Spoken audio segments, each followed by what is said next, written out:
अस्सलाम वालेकुम। हमारी सेहत का बराह रास्त ताल्लुक़ हमारे मामूलात और हमारी ग़िज़ा से है। हम कैसे थोड़ी सी तवज्जो और तब्दीली से अपनी सेहत को बेहतर बना सकते हैं, आज हम बात कर लेते हैं माहिरीन से। जी, हमारे साथ मौजूद हैं डॉक्टर मोमिन। अस्सलाम वालेकुम डॉक्टर साहब। और डॉक्टर ज़हरा परवीन साहिबा। जी डॉक्टर साहब, मैं पहले आपसे सवाल करूँगी। डॉक्टर साहब, ये बताइए कि आज हम जबकि ग़िज़ा के हवाले से बात कर रहे हैं, तो ग़िज़ा में विटामिन डी की क्या इम्पोर्टेंस है?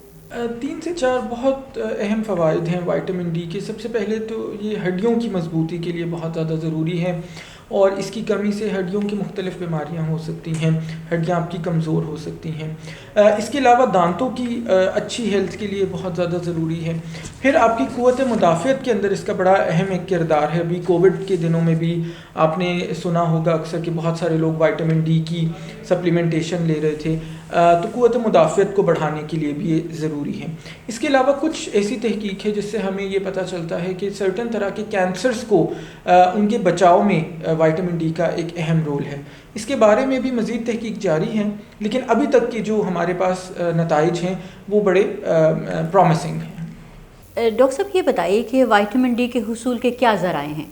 विटामिन डी के असूल के बहुत से ज़राए हैं, जिसमें से बेहतरीन और कुदरती ज़रिया सूरज की रोशनी में एक्सपोज़ होना होता है, जिसके ज़रिए अगर हम उसको एक मुनासिब वक्त में अपने आप को एक्सपोज़ करें तो हमारा जिस्म इतनी मिकदार के अंदर विटामिन डी जनरेट कर लेता है कि वो हमारी ज़रूरत को पूरा कर देता है। अगर हम ग़िज़ा की बात करते हैं तो बहुत सारी ऐसी ग़िज़ाएँ मौजूद नहीं हैं जो विटामिन डी के बहुत अच्छे ज़रिए होते हैं, मगर बाहर कैफ़ बहुत सारी सूरतों को अगर हम देखते हैं तो हम दूध इसका एक ज़रिया है, अंडे की जर्दी है इसका एक ज़रिया, और इसके अलावा बहुत सारे ऐसे फूड्स हैं जिसको फोर्टिफाई किया जाता है, यानी उसके अंदर मसनूई तौर पे विटामिन डी को शामिल किया जाता है ताकि उसकी मुनासिब मिकदार हमें मिल सके। कुदरती सोर्सेज़ के अंदर दूध, अंडे की जर्दी, मछली, ये कुछ हैं जो विटामिन सब्जियों में विटामिन डी नहीं मौजूद। डॉक्टर साहब, ये बताइए कि विटामिन डी की कमी के क्या नुकसानात हैं और इसकी वजूहात क्या हैं? सबसे पहले तो अगर हम बच्चों से शुरू करें तो बच्चों में रिकेट्स नाम की एक बीमारी है जो विटामिन डी की कमी से होती है। उसमें बच्चों की जो हड्डियां हैं वो टेढ़ी होती हैं। फिर बड़ों के अंदर ऑस्टियोमलेशिया या ऑस्टियोपोरोसिस यानी हड्डियों का भुरभुरापन, और वो इस हद तक भुरभुरापन होता है विटामिन डी की कमी की वजह से कि आपको इवन चलते फिरते भी छोटे छोटे किस्म के फ्रैक्चर्स हो सकते हैं, आपकी हड्डियाँ टूटने लगती हैं। फिर इसके अलावा आपकी क़ुव्वत मुदाफ़ियत वो कम होती है अगर आप विटामिन डी की इनफ मिकदार नहीं मौजूद। फिर आपकी कैल्शियम जिस्म में सही से एब्जॉर्ब नहीं होती, और कैल्शियम के फिर जितने जो भी फ़वाइद हैं या जो उसका काम है आपकी सेहत के हवाले से, वो तमाम काम भी मुतासर होते हैं। क्या विटामिन डी की ज़्यादती भी मनफी असर रखती है? बिल्कुल, विटामिन डी क्योंकि एक फ़ैट सॉल्युबल विटामिन है, यानी कि चर्बी में हल पजीर विटामिन है, तो यह हमारी बॉडी में अगर ज़रूरत से ज़्यादा मौजूद हो तो स्टोर हो जाता है। हमारी लिवर इसको स्टोर करता है, हमारा जिगर इसको स्टोर करता है, और ये टॉक्सिसिटी पैदा करता है, यानी जहरीली हद तक हमारे जिस्म में बढ़ सकती है इसकी मिकदार। इसके बहुत से मनफी असरात हैं। हमारे गुर्दे इससे मुतासर हो सकते हैं, हमारा दिल इससे मुतासर हो सकता है, उसकी कारकर्दगी इससे बहुत हद तक मुतासर हो सकती है। इसके अलावा हमारे दिल की धड़कन बेतरतीब हो सकती है। मतली का बहुत ज़्यादा आना इसको ज़ाहिर करता है कि इसकी ज़्यादती हमारे जिस्म में है। हमारे जिस्म के मुख्तलिफ़ औज़ा में दर्द होना, जैसे कमर के पिछले हिस्से में दर्द होना भी इसकी कमी को इसकी ज़्यादती को ज़ाहिर करता है। और इसके अलावा एक जो कैल्शियम और विटामिन डी का आपस में रिश्ता है, ये बड़ा गहरा ताल्लुक़ रखता है। इनमें से किसी एक की कमी दूसरे को मुतासर करती है और किसी एक की ज़्यादती भी दूसरे को मुतासर करती है। अगर विटामिन डी की ज़्यादती हो तो कैल्शियम की भी ख़तरनाक हद तक हमारे जिस्म के अंदर मिकदार बढ़ जाती है। जो हम ग़िज़ा खाते हैं या सूरज की रोशनी में एक्सपोज़ होते हैं, ये मिकदार हमारे जिस्म के अंदर विटामिन डी को इस हद तक नहीं लेके जाती कि वो ख़तरनाक हद तक बढ़ जाए। ग़िज़ाई ज़रिए से या सूरज की रोशनी में अपने आप को एक्सपोज़ करने की हद तक हमें सिर्फ़ और सिर्फ जितनी मिकदार ज़रूरत है उतनी ही हमारे जिस्म को हासिल होती है। सिर्फ विटामिन के सप्लीमेंट्स जब लिए जाते हैं, विटामिन डी के सप्लीमेंट्स जब लिए जाते हैं और वो ज़रूरत से ज़्यादा लिए जाएँ या मुअल्लिज के मशवरे के बग़ैर लिए जाएँ, ओवर द काउंटर ड्रग्स जिसको हम कहते हैं कि लोगों ने जाके ख़रीदा और खुद ही से बगैर किसी प्रिस्क्रिप्शन के उसको इस्तेमाल कर लिया, तो उसके जैसे वो कैप्सूल भी पी लेते हैं, कैप्सूल की सूरत में, इंजेक्शन की सूरत में, सिर्फ हमारे जिस्म के किसी हिस्से में दर्द हुआ, हड्डियों में दर्द है या हमारे कमर में दर्द है, और इसको हमने खुद ही से तशख़ीस कर लिया, सेल्फ डायग्नोसिस की कि हमें विटामिन डी की कमी का शिकार हम हो रहे हैं, जिसकी वजह से हमें ये सारे मसाइल दरपेश हैं, और विटामिन डी के सप्लीमेंट्स लेना स्टार्ट करती है। तो इसका बहुत नुकसान होता है, और ये बग़ैर टेस्ट के विटामिन डी के सप्लीमेंट्स कभी भी इस्तेमाल नहीं करने चाहिए। विटामिन डी की कमी को कैसे टेस्ट कर सकते हैं? ये खून का एक आम मुआयना है, जैसे हम अपने मुख्तलिफ खून के मुआयने करवाते हैं, इसी तरह लेबॉर्ट्री में जाके सीरम विटामिन D3 के नाम से ये टेस्ट होता है, आप उसको चेक करवाते हैं, और उसकी रेंजेस होती हैं। अगर ये 20 mg 20 mg आपके ब्लड के अंदर इसके लेवल्स कम 20 mg से कम आए तो ये ख़तरनाक हद तक इसकी कमी को ज़ाहिर करता है। अगर ये 20 से 30 की रेंज में मौजूद हो तो ये किसी हद तक उसकी कमी को ज़ाहिर करता है। अगर ये 30 से ज़्यादा हो, 30 या 30 से ज़्यादा हो, तो इसका ये मतलब होता है कि आपके जिस्म में इसकी मुनासिब मिकदार मौजूद है।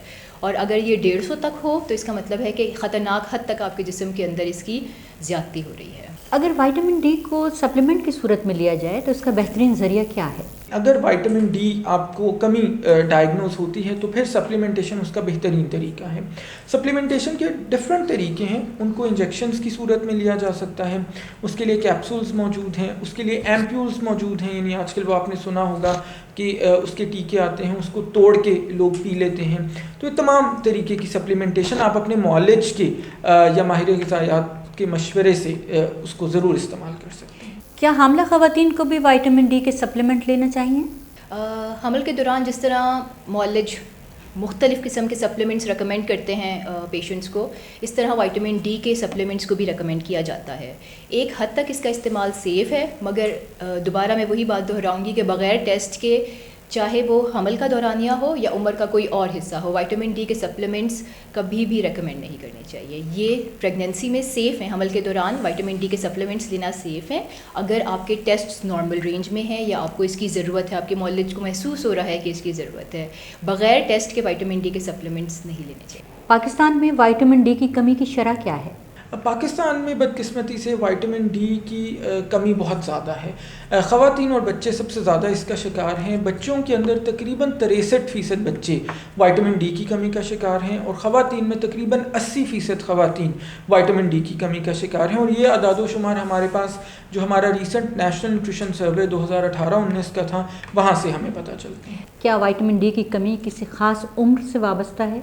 नहीं, ये एक्चुअली इसका शिकार तमाम तरह के अफराद हो सकते हैं, लेकिन सबसे ज़्यादा जो इसके मुतासरीन हैं उनमें छोटे बच्चे और ख़वातीन शामिल हैं। मर्दों के अंदर ख़वातीन की निस्बत ये कमी कम देखी गई है, क्योंकि मर्दों का एक्सपोजर सनलाइट से ख़वातीन के मुकाबले में ज़्यादा होता है। ख़वातीन शरई हिसाब से भी थोड़ा कवर्ड होती हैं, और मर्द अपने आप को एक्सपोज ज़्यादा कर सकते हैं, चेहरे, हाथ और पाँव वगैरह उनके एक्सपोज होते हैं। क्या सिर्फ सूरज की शुआओं से या सूरज की रोशनी में बैठने से विटामिन डी की कमी को दूर किया जा सकता है? इसका जवाब दो तरह से है। इसका जवाब मनफी भी है और मुस्बत भी है। किया भी जा सकता है, लेकिन डिपेंड करता है कि सूरज की किस किस्म की शुआएँ आपको मिल रही हैं। उसमें बहुत सारे अवामिल बेसिकली अपना रोल प्ले करते हैं। सबसे पहले तो ये है कि सूरज में आप किस वक्त बैठ रहे हैं। 9 से 2 बजे के दरमियान का जो वक्त है वो सबसे बेहतरीन तसव्वुर किया जाता है, क्योंकि उस वक्त एक ख़ास किस्म की शुआएँ आपको मिल रही होती हैं, जिनको अल्ट्रा वायलेट बी रेस कहा जाता है। फिर इसके अलावा ये है कि 15 से 20 मिनट का दौरानिया वो काफ़ी है, क्योंकि उससे ज़्यादा दौरानिया भी आपकी जल्द के लिए अच्छा नहीं है, स्किन कैंसर्स हो सकते हैं उससे। फिर इसके अलावा जोग्राफिकली आप किस खित्ता में वाक़े हैं वो बहुत ज़्यादा डिक्टेट करता है। साल का कौन सा सीज़न या महीने हैं वो बहुत ज़्यादा डिक्टेट करता है। हमारा जो खित्ता है वहाँ पर आपको मार्च से अक्टूबर वो वाले महीने हैं जहाँ पे विटामिन डी ज़्यादा मिल रहा होता है, और यकीनन वो काफ़ी गर्म महीने हैं। उनके अंदर रोज़ाना 15 से 20 मिनट डायरेक्टली सूरज में बैठना आसान भी नहीं है। फिर इसके अलावा अगर आप ऐसी जगह पे हैं जहाँ फ़िज़ाई आलूदगी ज़्यादा है तो भी आप तक विटामिन डी बनाने वाली जो शुआएँ हैं वो सही से नहीं पहुँचती। फिर इसके अलावा अगर आपको विटामिन डी लेना है तो शीशे के थ्रू आपको या किसी सरफेस के थ्रू वो शुआएँ नहीं मिलनी चाहिए, क्योंकि वो यूवी बी रेज जो विटामिन डी बनाती हैं वो वापस डिफ्लेक्ट बैक हो जाती हैं। तो ये बहुत सारे इसके बीच में अवामिल हैं। इसके अलावा अगर आप पूरे कपड़े सर से पैर तक पहन के बैठ रहे हैं तो भी आपको विटामिन डी नहीं उसका कोई फ़ायदा होगा, क्योंकि उसके लिए आपकी जिस्म को डायरेक्टली एक्सपोज होना ज़रूरी है। यानी आपकी कोहनियाँ, कम से कम कोहनियों तक बाजुएँ आपकी एक्सपोज हों और इसी तरह आपकी घुटनों तक टांगे एक्सपोज हों, तो फिर कहीं जाके आपको विटामिन डी सूरज की छाँव में बैठने से हासिल हो सकता है। डॉक्टर मोमिन जी, डॉक्टर साहब आपकी आमद का शुक्रिया। जी नाज़रीन, हम ये तवक्को कर रहे हैं कि हमने जो मालूमात आप तक पहुँचाई हैं वो आपके लिए किसी न किसी तौर सूदमंद साबित होंगी।